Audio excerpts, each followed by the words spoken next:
Hello, Rams, and welcome to the Monday Night Sports Show. I'm Bryan Buck. And I'm Jessica Mendoza. This weekend began with lots of hoop action, so let's dunk right into it. At the start of the season, fans were anticipating slam dunks, three-pointers, and layups from the older leaders on the CSU men's basketball team. But this Saturday in Moby Arena, two freshmen caught the eyes of CSU fans when they led the team to a win in their exhibition game. The CSU Pueblo Thunderwolves traveled north to play the Rams in both teams' first game of the season. The Thunderwolves started off much better than the Rams, which shook them into the game. The score remained close until the second half when the Rams went on a 20-8 run thanks to a true team effort. CSU Pueblo's Gavin Liggett led his team with 10 points, but there were a total of 18 players who saw the court for the Thunderwolves, meaning their scoring was widespread. The Rams' largest lead came in the second half when they got a 24-point advantage, a burden too heavy for CSU Pueblo as they would lose in Moby Arena 87-67. Freshman guard Kendall Moore said he was nervous for his Moby debut, but you sure can tell as he led the Rams with 19 points, followed by freshman forward Adam Thistlewood, who added 16 buckets and 7 rebounds. Redshirt senior J.D. Page also added 12 for CSU. Lorenzo Jenkins and Anthony Massington Bonner, both redshirt juniors, each grabbed 4 steals from CSU Pueblo and combined for 19 points. Nico Carvacho tallied 13 rebounds for the Rams, 11 of those on defense. In the post-game press conference, Nico Medved got to speak about his first game back coaching at CSU since 2013. I thought Pueblo played really hard. I did. I thought they really competed, and clearly they got off to a good start offensively, and then we kind of, I thought our defense really picked up, which helped us. But, yeah, it was good for these guys. And, some of the young guys, Adam and Kendall are just able to give it. You just never know until the lights come on, right? So it's your first opportunity with the lights. You go through your pregame routine and all that stuff. And I thought for the most part, you had ups and downs, but I thought for a small period of time, we really played the right way. We just got to play better for longer stretches. Coach Medved also confirmed that senior forward Deion James is leaning towards sitting the year out as a redshirt. He also mentioned that redshirt junior guard Chris Martin will sit out the first 5 games of the season, allegedly, due to violating team rules. I love Chris. Chris is a great kid. He's worked his tail off. He's a huge part of what we're doing, but we have expectations in the program, and those weren't met, and so he'll do that. But Chris has kept a great attitude. He'll keep working, and he'll miss the first 5 games, and then he'll be back after that. The CSU women's basketball team got ready for the season last week with 2 home exhibition games against South Dakota School of Mines and Technology on Thursday and Colorado Christian on Friday. Thursday's exhibition against South Dakota started slow, with the Hard Knockers taking an early lead off 3 Ram turnovers in the first 6 minutes. The Rams would figure out their offense and start passing and shooting well, and at the end of the half had just 5 turnovers to 11 assists. The Rams led 40-23 at the break. In the second half, the Rams held firm with their lead and finished with a final score of 77-55. Junior college transfer and preseason Mountain West Newcomer of the Year, Molly Muncy, led all scorers with 28 points on 9 of 13 shooting. Exhibition 2 against Colorado Christian was a lot of the same for the Rams, with 4 turnovers and 4 of 15 shooting in the first quarter that contributed to an 18-14 deficit. The Rams defense held the Cougars to just 7 points in the second quarter, and that turned things around, and the Rams used that momentum into the second half, finishing the game with a win by a final score of 73-60. 4 players finished in double digits for the Rams, but the team shot just 38% from the field. With their 2 exhibition games behind them, the Rams will tip off regular season play Tuesday against Eastern New Mexico. We are now joined by KCSU's Cory Odom to talk about volleyball. So thanks for being here, Cory. Of course. Thanks for having me. I'd like to consider this segment Cory's Corner. I don't know if that's already taken or not, but I'd like to claim it. Maybe a little bit. It's going to be a new thing, sounds like. Perfect. So CSU went and traveled down to Colorado Springs to face off against the Air Force, and they continued their dominant run in a sweep 3-0. That means that they have now won 27 out of the last 29 sets.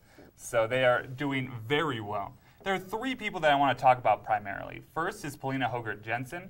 Second is Katie Oleksak. And third is actually on the Falcons is Denise Suzie. First, Polina Hogert-Jensen led the team in both kills and in hitting percentage, as well as in blocks with 5. This is great considering that the game prior, she was against Wyoming, and she had a negative hitting percentage. So it was really nice to see her come back from that. With Katie Oleksak, she had 44 assists. In one game? In one game, Wow, which really means, impressive. yeah, Pretty good. it's very impressive, which means she's continuing to be like a leader of just the team, and I think one of the best setters in the nation. So I would agree. Definitely. really showing up there. Lastly, we got Denise Suzie, who was injured in her first game versus CSU in the first set, or early second set. Bryan, you and I cast that game. Do you remember? I believe it was the second set, yeah. Because very she was early. having Very a early in the dominant game. first set. And then she was getting on that roll again in the second set. And then she had that injury. And that took a lot of energy out of the stadium. I've never heard Moby that quiet. It was a pretty rough injury. It's good to hear that she's back from it and it's not a long-term thing. Yeah. It's true. So she did play all 3 sets good. against CSU, but she did not do well. Really? Yeah, so in an interview with Coach Hilbert after the game, we found out that what they did was they shut her down early and defended her well in the first set, and then she was just kind of off of rotation the rest of the game. Just couldn't really get a flow going. Yeah. So it was, I think those were a couple of the big keys of why CSU is doing well. And next up, we have 4 games left of the season, so. Yeah, what are you expecting from those 4 games coming up?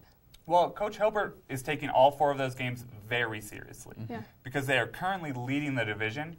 But in order to maintain that, you kind of have to take control of your own destiny. So all 4 wins would clinch us the division, and that's kind of what Hilbert's looking at, 1 game at a time. Definitely. Fresno State's right on our tails. They got the big win a couple weeks ago. How's Fresno State doing? CSU's playing well. You think that's something CSU needs to be scared of, or you got confidence in these ladies? It's a great question. So the thing is, it's like CSU is playing so well that I'm having a tough time being afraid. I'm clearly respectful, but I'm not afraid. And I think that's an important distinction that I feel like CSU should also have going into these important next 4 games. Sounds like it might be another NCAA tournament bid for Coach Tom Hilbert and this Rams volleyball team. I would love to see it, for sure. I wouldn't be surprised with how they've been playing recently. I think they've been meshing really well together as a team.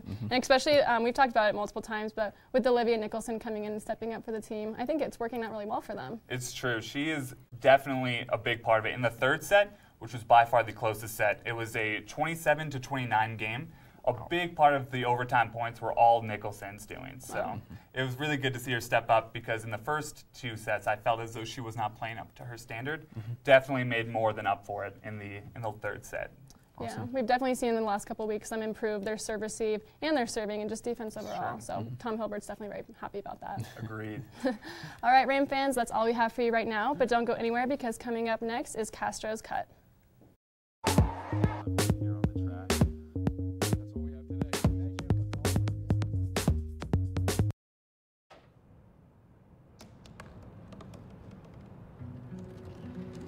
They said I couldn't dream. Called me a piece of trash and swore that's all I'd ever be.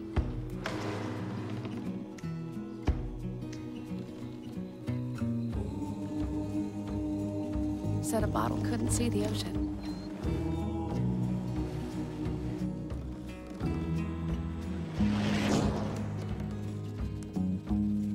Give up. Go back to the dumpster. But I didn't listen. I made my way.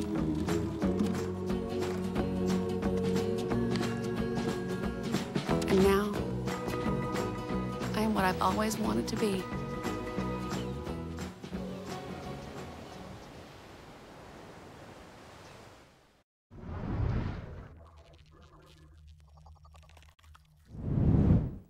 How's it going, Rams? Welcome to Castro's Cut. I am Litos Castro, here to give you your update of what's to come up in CSU sports this week. So, without further ado, let's get rolling right into it. First, we're taking a look at your golf squad. We'll get there in a sec. But we might just start off with men's basketball. We'll see. We'll see. If we're going to start off with basketball, they've got 2 games coming up. The women's team, the women's team, they've got 2 games coming up this week. First one going to be against Colorado Christian University on Wednesday at 7 in the evening. And then on Saturday, they've got another game against, Arkansas Pine Bluff, and that one's going to be at 2 in the afternoon for you. Next, we're going to keep it rolling with the golf squad. Now we're starting off with the golf squad. We're back on track.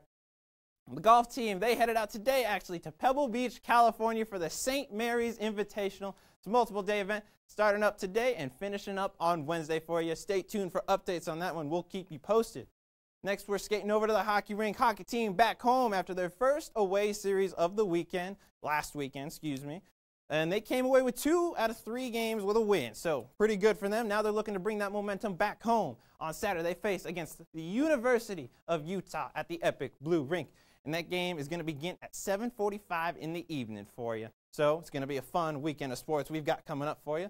Next, we've taken a look at the volleyball squad. They've got a couple games this week. First, on Thursday, they're traveling out to Logan, Utah to take Utah State on. That game is going to be at 7 in the evening. And then on Saturday, they head out to Idaho to face Boise State. Game starts at 2 in the afternoon for you. Next, we move on to the football squad. They had a bye week this past week, and now we're going to see if that week off is going to help them pull things back on track. When on Saturday, they head out to face the Wolfpack of Nevada. Game time scheduled for 8:30 in the evening. Stay tuned next week when we bring you the updates of that game, see how the football squad handled the Wolfpack for you. And then next, we look at basketball for the women's squad. They have their first game of the season tomorrow. That's going to be Tuesday, 7 in the evening at Moby Arena, where they face Eastern New Mexico. After a couple exhibition warm-up games, we're going to see how they start the season off. Should be a fun one for you. And then next, we're going to take a look at I believe we're moving on to your play of the week now, ladies and gentlemen. So without further ado, let's roll the play of the week. Here we have Kendall Moore coming through with a hard-fought layup, able to put the basket in, taking the foul in the process. Well done from him. And with plays like that, there's a lot of hope for this men's basketball team. We got to love what they've got in store for them. So, Rams, that's all I have for you for Castro's Cut. But stay tuned, because don't go anywhere. When we come back, we got the Triple J Pick'em Challenge coming up next.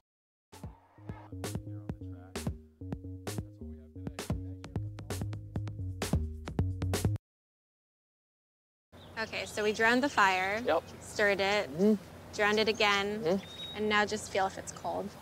Yeah. Cool.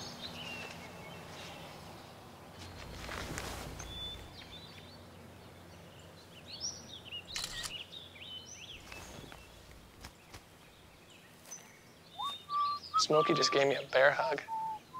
I know. I already posted it.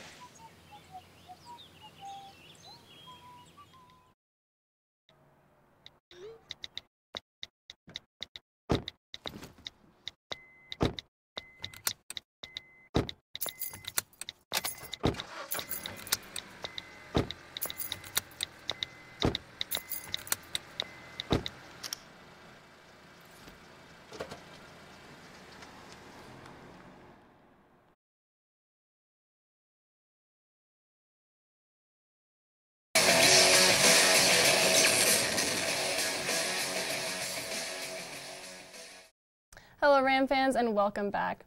Tuesday sports anchor Jason Ortiz and Thursday sports anchor Jared Stratton are now joining me for this week's Triple J Pick'em Challenge. So to begin, here's how we did last week. Last week, I went 3 for 4, and Jason and Jared both ended up 2 for 4. So guys, what happened here? I tried to take the long shot with Kentucky, beating Georgia. I mean, when you're at the bottom, you got to try and take those long shots to get up top. You got to be a little risky. Exactly. Yeah. I got a little arrogant with my lead there. I thought LSU was going to take over Alabama. Terrible idea right there, but I now know how to choose it for later on. Always Alabama. That did end pretty ugly Always for you Alabama. there. Yeah, never not against Alabama. All right, well, despite last week's games, for this week's picks, we're starting off with my Oregon Ducks taking on Pac-12 foe and number 15 ranked Utah. For me, I'm choosing Utah on this one. I think Zach Moss is going to really take this one over. He's running back for Utah. He has over 1,000 yards already, and he has 11 touchdowns. And I don't think that Oregon's really going to have a definitive stop for him. Yeah, and the one thing I think that plays into this game, sure, Utah's coming off a 38-20 loss against Arizona State last week. They did lose Tyler Huntley. He broke his collarbone. He was their starting quarterback. Now redshirt freshman Jason Shelley has to come in. Redshirt freshman. Redshirt freshman, yes. yeah. He only has 14 passes on the season. Yes. And so I think what's going to play into this the most is that Oregon really doesn't have anything to play for anymore. They're sitting at like third in the division, but Utah still has a shot to play in the Pac-12 championship game. So you think they're just going to let him win it? No, I don't think they're going to let him win it, but I don't think they're going to play as hard as they should. I disagree. So I think you brought up a great point here with Tyler Huntley getting hurt, and you said that Jason Shelley's only had 14 completions. No, he only has 14 passes. 14 passes? 6 completions. 6 completions, right. That's where I was getting to. So I think that's going to be trouble for Utah for sure. As long as Justin Herbert can kind of keep his consistency of this game, we can't see Utah's defense take over here. I think that Oregon can win this one. It's definitely kind of iffy for me here, but I went ahead and picked my Oregon Ducks again. You don't really need to pass it, though, with that quarterback. Run, with the run. As long as you have Zach Moss, the running back. Yeah. They won't need a pass. Exactly. But to continue, we have number 23 ranked Fresno State taking on Mountain West opponent Boise State. Now I'm going to let you start this one off, Jason. So this is actually a really big matchup, and it's going to be tough because last year Fresno and Boise played in Fresno. Fresno won. Mountain West championship game, they played Boise again, and then Boise won because it was in Boise. This game, they're in Boise again, so we got Brett Rippon and Marcus McMarion, part 3. And I think that Fresno State's going to take this one. They seem like they're riding high right now, and if they want any shot at playing in a New Year's Six Bowl this year, they got to beat Boise State right now. Man, I'm really clashing with you guys this week. So you mentioned McMarion and Rippon, but let's just talk about the stats here. McMarion's got 2,416 yards. Rippon's got 2,776 yards. He's higher rated. And then if you want to talk about running backs, you've got Alexander Madison, who has more than double the touchdowns and yards than Jordan Mims, who's the running back for Fresno. Mm-hmm. And then also we saw A.J. Richardson. He did a really good job against CSU, and if that's not enough evidence for you, he also had a really good receiving game against Nevada, San Diego State, and Wyoming. Yeah. So obviously I'm picking Boise. With Boise State quarterback, he also has more interceptions than McMarion. That's true. This is something you might want to include in that stat line. But that's just me. But we also have Keyshawn Johnson on Fresno State. He has 850 yards. Over 850 yards and 6 touchdowns. I think it's going to be an absolute shootout, though. Yeah. This is high-scoring game. I think it's going to be really high. But Fresno State's obviously going to take the win. And Fresno State's best defense has got to be their offense. Exactly. You got to stay on the field the whole time so that Brett Rippon and Madison don't have the time to score points. Well, we're going to wish them no luck there for me. Right, I guess not. And to wrap up football, we have Colorado State traveling to Nevada to take on the Wolfpack. So, this is a big game for CSU. It is, and odds are not in favor for CSU. I think everyone would agree here with that. However, I did choose CSU kind of hoping that KJ Carter-Samuels would kind of be thrown back into the mix for this week. To find out after I made my pick today that Bobo mentioned in the press conference it will be Colin Hill again, which I understand. I think that makes sense for the whole team. But I was thinking that KJ Carter-Samuels only got 3 games left in his probably career playing football. He's kind of got this fire lit underneath him. But since it is going to be Colin Hill, I think he also kind of has a fire lit from underneath him.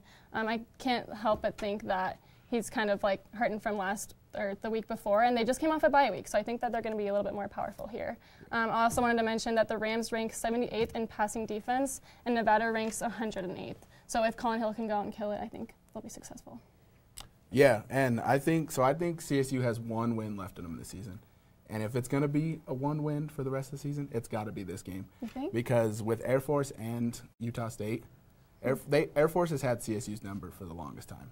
And I mean, Utah State, we all know how well they're doing. Yeah. So in this game, you got to have Izzy Matthews in the run game. You got to have Preston Williams in the deep game. Olabisi Johnson. They all got to contribute to beat Nevada. Absolutely. Yeah, it's a lot of inconsistencies, though, from CSU where I'm seeing, though. Like Colin Hill, we don't really see exactly what he is yet. We've seen a few passes from him, a few good plays. Yeah. But I picked for CSU a lot of times in a row, and that has not panned out well for me.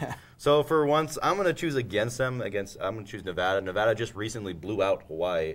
And we all saw what CSU did with Hawaii. Yep. It was terrible. An early CSU. Yikes. Yeah. Oh, well, it's still CSU, nonetheless. You're right. I can't even argue there. It's been bad all season. Yeah.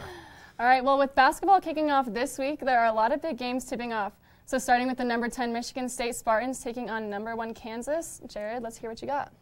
Well, I'm taking Kansas with this one. They're ranked 9 higher than Michigan State, and that's obviously for a good reason. It's preseason. Okay, well, just hear me out. All right, we have, let me see, Udoka Azubike, is that how you pronounce it? Yeah. Azubike, yeah. He's a 7-foot beast, though, for Kansas. He's their leading scorer. Yep. And the Michigan State doesn't have anyone above 7 feet, or even 7 feet.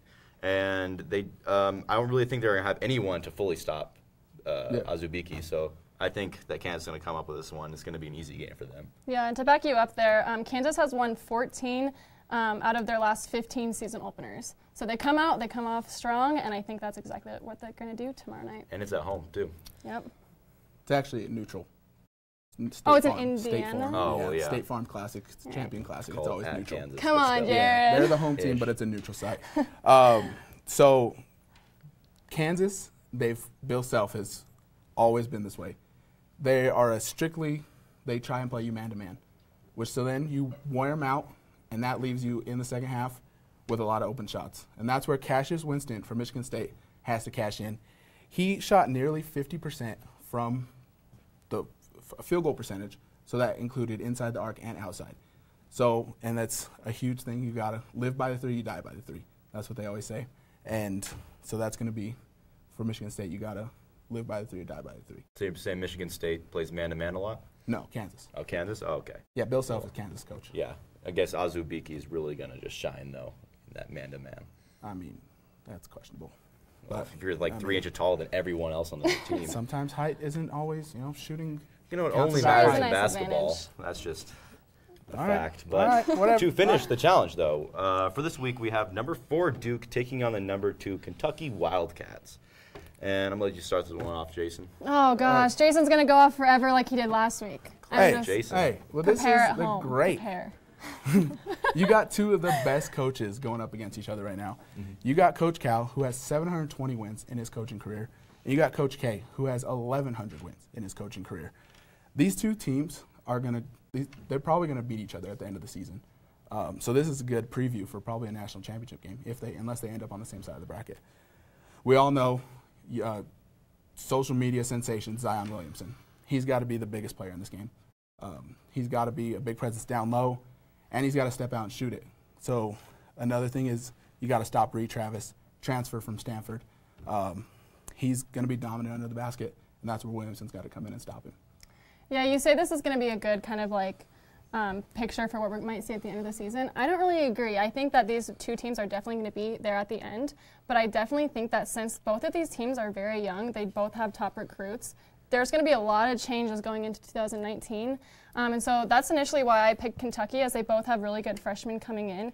Kentucky has the edge with their experience because they do have more people who are coming back to their team from last year.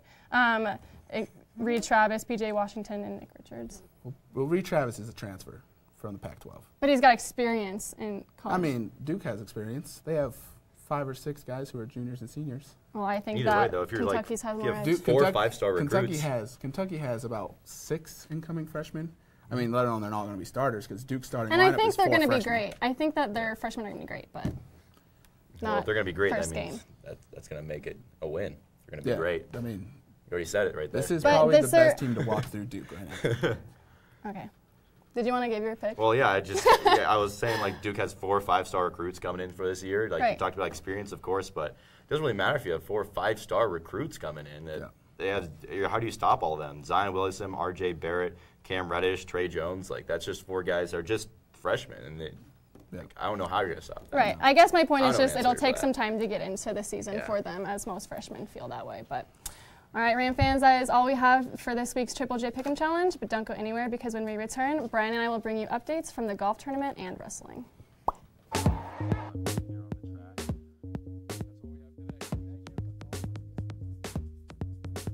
You are listening to 90.5 KCSU Fort Collins with DJ Meanbeat, DJ Nightshade, DJ Wildcard. Music to me is one of the best creative outlets that I can think of. An escape from the real world. Music to me is an expression of love. To go from folk to hip hop to classic rock, 1960s bossa nova. With music, there's no boundaries. I work here because I love music, and you do too. Well, Thomas, you've got pre-diabetes.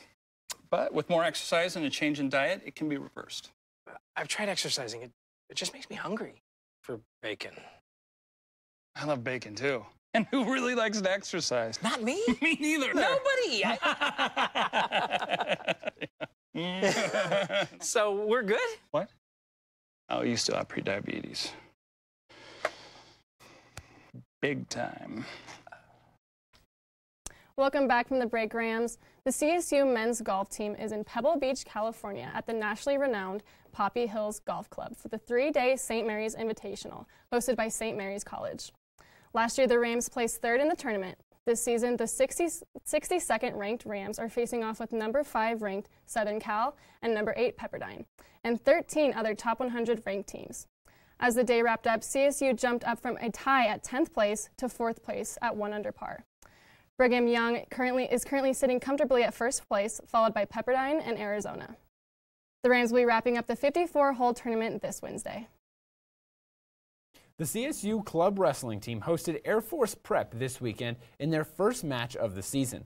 The Falcons are at a higher division than the Rams, and weights did not match up, but the proximity of the teams was enough to put together 4 matches between them. The Rams came out on the losing side in all 4 matches. The young wrestling team brought back many members from their new team last year and have had a total of 7 women on the roster.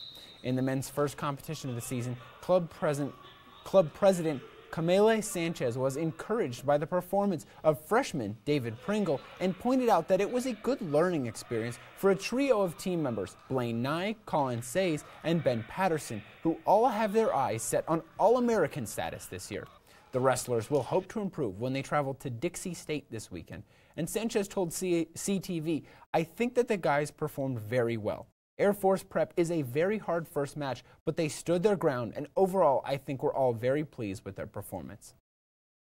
Well, Ram fans, that is all we have for you tonight, but make sure you follow our Twitter page and to stay updated on CTV Sports throughout the week.